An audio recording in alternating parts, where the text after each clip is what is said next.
Sánchez, por favor, un fuerte aplauso. Gracias. ¿Cómo estás, señorita? Bien, muy bien, gracias. ¿Y tú? Bien, bien, acá. Jesús, pasamos a la sala para abarcar más sobre ese tema. Ok, adelante. Jesús, el tema que vamos a abarcar hoy es sobre los mercados de México del pasado y del presente.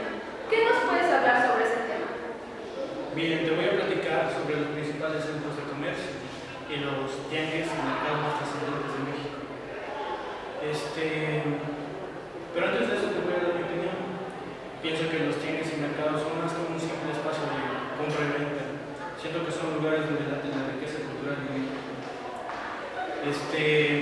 Como bien decía mi estimado amigo Pablo Ledo, México está en sus mercados y es que estos recintos que datan de tiempos prehispánicos se mantienen en el corazón de la cultura mexicana.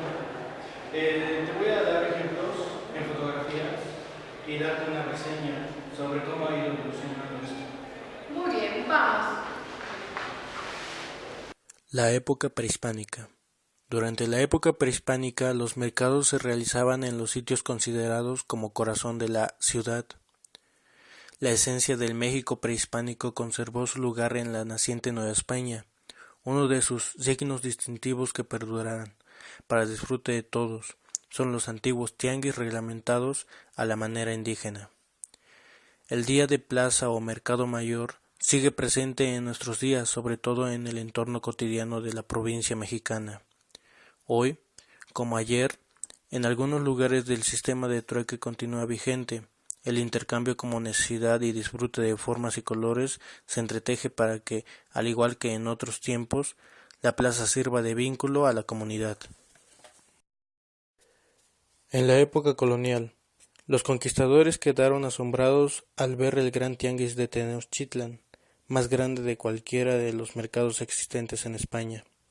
Durante la dominación española no hubo grandes cambios en la organización de los mercados. Aceptaron dejar el comercio en manos de los indígenas y permitieron cierta continuidad en formas de intercambio indígena, ya que contaban con una gran variedad y cantidad de productos en venta. Los españoles respetaron la organización indígena hasta que la plaga mermó a la población indígena, lo cual fue la primera crisis de abastos en Nueva España.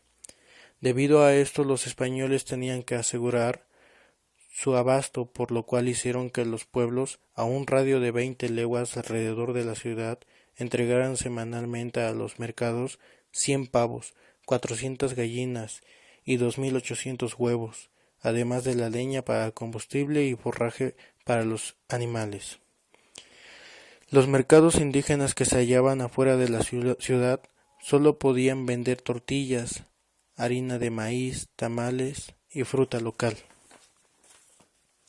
Hasta mediados del siglo XVI, la única plaza de la Ciudad de México fue la Plaza Mayor. En ella estuvo el mercado por excelencia de la Nueva España, en donde se concentró prácticamente toda la vida comercial de los españoles. El mercado tenía un aspecto sucio, debido a los puestos desordenados, a los jacalones de comida y a los animales que se vendían. En el México independiente, en 1841 el gobierno inició la construcción de un nuevo mercado, el de San Juan o Iturbide, el cual fue inaugurado en 1850. En 1863 se edificó el mercado de la Merced, sustituido más tarde por la construcción porfirista que marcó el inicio de una decidida política para la modernización de los mercados. En 1869 se estableció el mercado Guerrero. Ya en 1867 había 9 mercados para el abastecer de la capital. En el norte, el de San Catarina, Santa Ana y Guerrero. Al sur, el de San Juan. Al oriente, el de la Merced y San Lucas. Al poniente, el 2 de abril y el de San Cosme.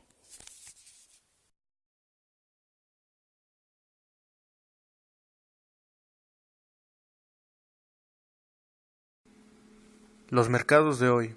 La situación actual del comercio en las ciudades mexicanas ofrece un contraste muy marcado. Por un lado, el pequeño comercio de misceláneas y expendios de abarrotes, y por el otro extremo están las grandes cadenas de autoservicios surgidas en la segunda mitad del siglo XX. Cada vez son más frecuentes los mercados sobre ruedas. Según datos del INEGI, el 23% de la población, es decir, poco más de 23 millones de personas, se dedican al comercio informal en México.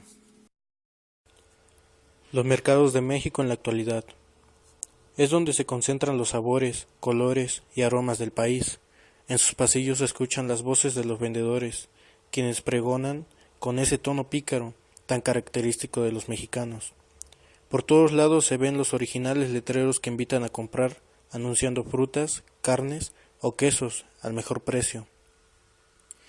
Los mercados cuentan con un establecimiento propio y abren todos los días. A diferencia, los tianguis son provisionales y se establecen sobre las calles un día a la semana. Te recomiendo que los visites y observes por ti mismo. Existen mercados que no son tan reconocidos debido a que sus instalaciones no cuentan con la calidad, higiene y seguridad que deben de ofrecer a sus visitantes, afectando la reputación y el reconocimiento del concepto de mercado.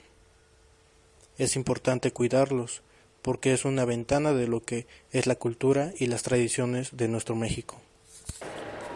Después de haber visto más sobre este tema, veamos quién del público nos quiere dar su opinión. Señor, ¿cómo se llama? Luis Eduardo. Luis Eduardo, ¿qué opinión nos puede dar sobre el tema que acabamos de abarcar? No, pues siempre que paso por un mercado y paso por un local, me grita, pásale, güerito, pásale todo 3 kilos por 10 pesos. Y el problema es que yo no soy güerito. Muchas gracias, señor. Sin más que decir, les agradecemos su atención y concluimos este programa. Muchas gracias, investigador Jesús, por darnos su opinión y pues explicar más sobre este tema. No, gracias a usted. Para mí es un gusto. Gracias.